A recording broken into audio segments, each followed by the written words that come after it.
Oh, what a day. Oh, what a day. Oh, what a day. Oh, what a day when we fell in love. Assalamualaikum warahmatullahi wabarakatuh. Kami dari Universitas Muhammadiyah Riau ingin mewawancarai Bapak.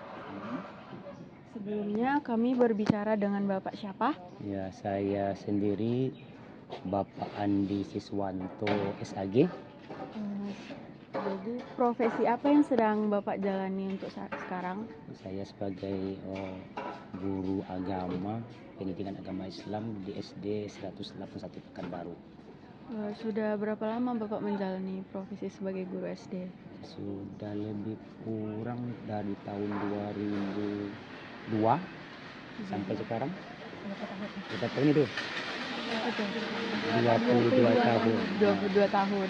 22 tahun kan? Baik, kita langsung masuk ke pertanyaan aja ya Pak. Boleh. Sudah ya.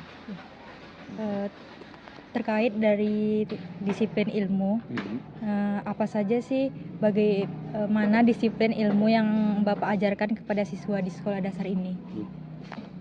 Saya menyampaikan disiplin ilmu itu tentang pendidikan agama Islam, menanamkan nilai-nilai dan karakter moral kepada anak didik supaya beriman dan bertakwa sesuai dengan keadaannya. Nah, di dalam menjalankannya itu perlu tentunya ada tantangan ya kan Pak? Nah, apa saja tantangan terbesar dalam mengajarkan disiplin ilmu itu kepada anak-anak di sini? Ya, tantangan yang terbesar itu secara umum ada 3. Yang pertama itu adalah kemajuan iptek, ilmu pengetahuan dan teknologi. Itu tantangan yang terbesar pada zaman sekarang, di mana anak itu harus menguasai ilmu pengetahuan dan teknologi, di mana teknologi ini adalah semakin canggih, manfaatnya begitu besar, namun begitu juga dari segi negatifnya pun juga lebih besar. Seimbang kan? Iya.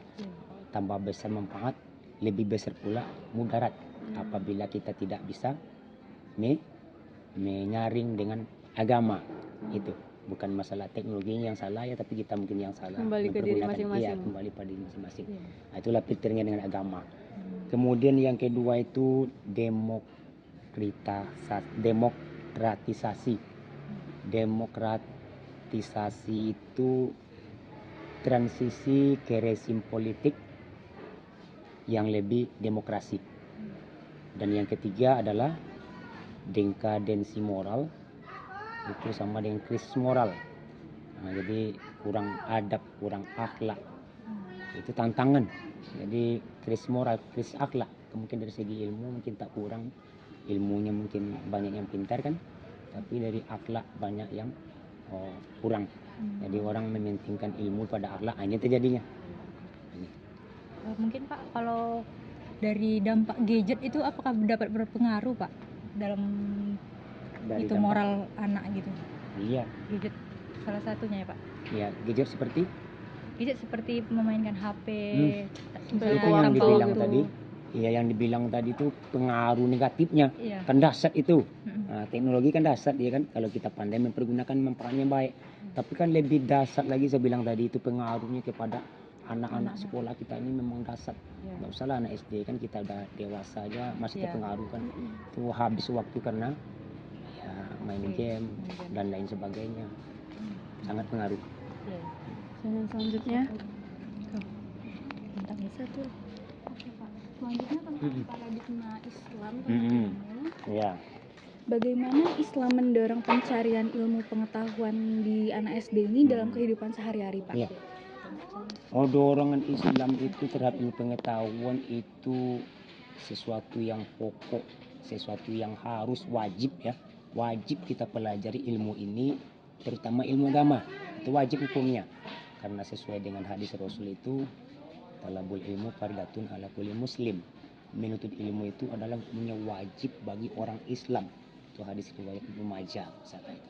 Kemudian juga hadis lain mengatakan man aradat dunia fa'alaihi bil ilmi wa man aradat akhirah fa'alaihi bil ilmi wa man aradat umma fa'alaihi bil ilmi. Barang siapa ingin bahagia di dunia ini dengan ilmu, barang siapa yang bahagia di akhirat juga dengan ilmu. Barang siapa ingin bahagia kedua-duanya dunia akhirat harus dengan ilmu. Ini dorongannya. Kemudian juga dalam surat Al-Mujadalah itu ayat 11 itu yarfa'il ladzina amanu minkum utul ilmi darajat, bahwa Allah itu akan mengangkat derajat dari orang-orang yang beriman dan berilmu di antara kamu. Ya. Itu dorongannya. Selanjutnya kalau misalnya Bapak menangani siswa yang tidak mengikuti etika yang diajarkan itu bagaimana caranya? Oh, kita anggap bahwa dia tidak mengikuti aturan. Ya. Oh ya, kita tuh memang banyak bersabar ya. Sabar kita terutama karena di Islam tuh kita apapun masalahnya adalah sabar. Innallaha ma'as-sabirin. Allah tuh beserta orang yang sabar. Sampai sabar kita tuh santun, maaf, tegas. Contoh contoh konkretnya Pak dari ajaran Islam yang menunjukkan pentingnya ilmu pengetahuan itu apa? Contoh konkretnya bahwa perkataan dan perbuatan yang kita sampaikan tidak didasarkan dengan ilmu itu tak ada nilainya. Nah, jadi kalau anak-anak bapak umpamanya dia ngomong dimanapun kita ngomong tak ada ilmu, itu tak ada dihargai orang. Itu konkret nyata itu. Coba lah ibu nak percaya ngomong ibu tapi tak ada tentu tujuan, tak dihargai orang tak percaya, itu nyata itu. Jadi ilmu itu penting. Jadi kita ngomong bisa berbicara berbuat karena ada ilmu. Termasuk nih kesini kan karena ada ilmu nih bu di sini. Iya kan? Iya. Selanjutnya ini tentang etika Islam dalam penerapan ilmu. Etika Islam Penerapan ilmu. Etika Islam dalam ilmu ya. Kita sebagai seorang guru harus menjadi suri tauladan yang baik, ibu ya, contoh yang baik kepada anak-anak didik kita. Mungkin contoh yang baik di agama kita itu adalah Nabi Muhammad. Laqad kana lakum fi rasulillah uswatun hasanah. Contoh yang baik itu adalah Rasulullah sallallahu alaihi wasallam. Dan juga guru sebagai contoh bagi siapa? Bagi anak-anak didik. Kemudian apabila dia mengerjakan suatu perbuatan yang baik, puji dia. Kemudian mulailah bekerja dengan baca doa atau basmalah. Kemudian selesai bekerja kita baca hamdalah. Selanjutnya tentang prinsip dan ajaran Islam dalam ilmu, Pak. Pertanyaannya, apa saja prinsip-prinsip dasar dalam ajaran Islam yang harus dipahami oleh siswa mengenai ilmu pengetahuan?